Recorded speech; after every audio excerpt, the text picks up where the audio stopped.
So already we have completed the first lecture, online lecture of rotational dynamics. Today we are starting with the second part of rotational dynamics.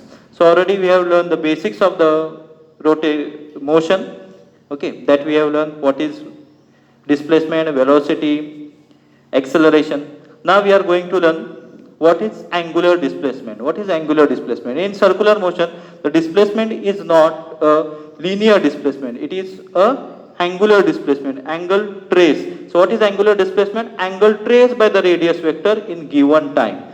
Suppose the particle is here, it is rotating. So it is tracing certain angle. So angle traced by a particle in given time is called as angular displacement. It is denoted by theta. It is measured in radian. Angle is measured by two systems, degree system and radian. We are using here radian. Then it is dimensionless. It do not have any dimension. What is we take the dimension in terms of length, mass, time, temperature. So it does not depend upon anything. So it is dimensionless. Next is angular velocity.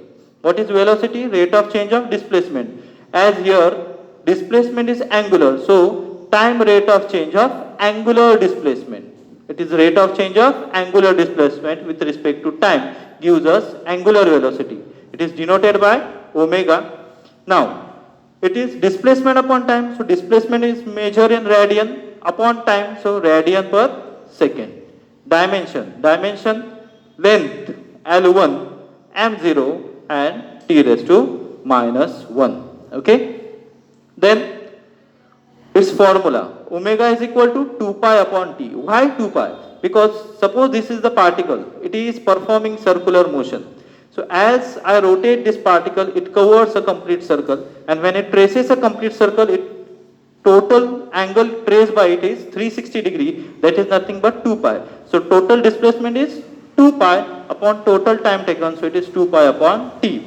As we know that 1 upon t is nothing but frequency n, so omega is also equal to 2 pi n. Then omega is also, angular velocity is also obtained by using calculus, that is nothing but limit delta t tends to 0, delta theta by delta t, that is nothing but d theta by dt. Okay. Then next is angular acceleration. Angular acceleration. What is acceleration? Rate of change of velocity. Rate of change of velocity gives us acceleration. So time rate of change of angular velocity gives us nothing but angular acceleration. It is denoted by alpha. It is velocity upon time. So what is velocity? Radian per second. Unit of velocity is radian per second divided by time, that is second. So it is radian per second square. Dimension L1, M0, t raised to minus 2. Okay. Then formula, that is rate of change of velocity. So it is final velocity omega 2 minus initial velocity omega 1 upon final time minus initial time. So omega 2 minus omega 1 upon t2 minus t1. So same way, by using a calculus we can write limit delta t tends to 0, delta omega by delta t, that is nothing but d omega by dt. But what is omega? Omega is nothing but d theta by dt. So if you put here, that is d by dt of d theta by dt, that is d square theta by dt square.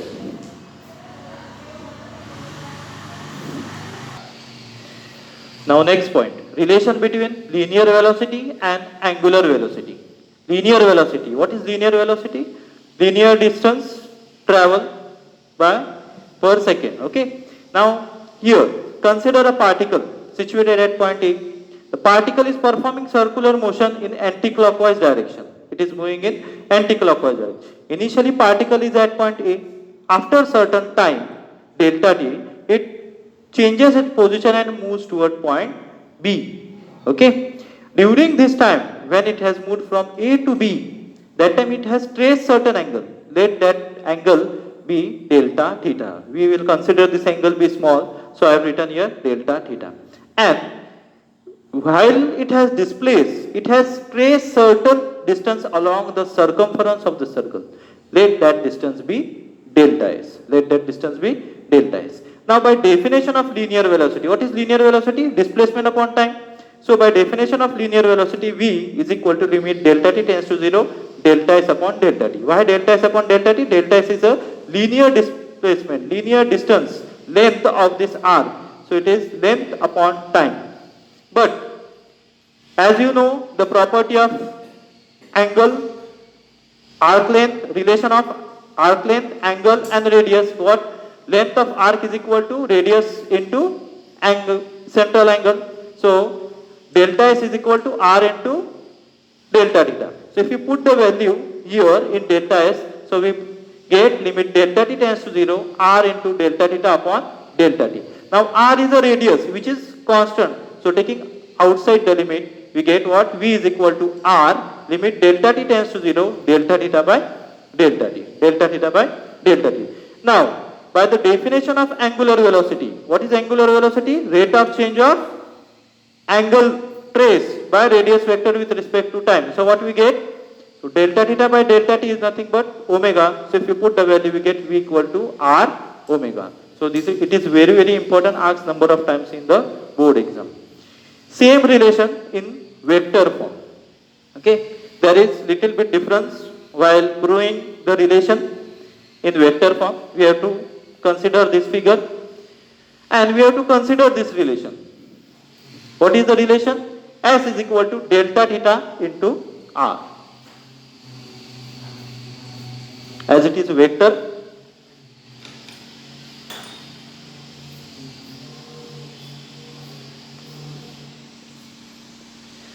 so delta s is equal to delta theta cross r. Now dividing both side by delta t, dividing both side by delta t, what we get? Delta s by delta t is equal to delta theta by delta t cross r. We have to divide both side by delta t, and afterward we have to take the limit. So taking limit on both sides, delta t tends to 0. What we get? Limit delta t tends to 0, delta s upon delta t equal to limit delta t tends to 0, delta theta upon delta t cross r. Now by definition of linear velocity, by definition of linear velocity, what we have? Limit delta t tends to 0, delta s by delta t is nothing but linear velocity, that is v. And limit delta t tends to 0, delta theta by delta t is nothing but angular velocity, omega, and r is a radius vector. So we have here v equal to omega bar cross r bar. This is in the vector form. बंद करो.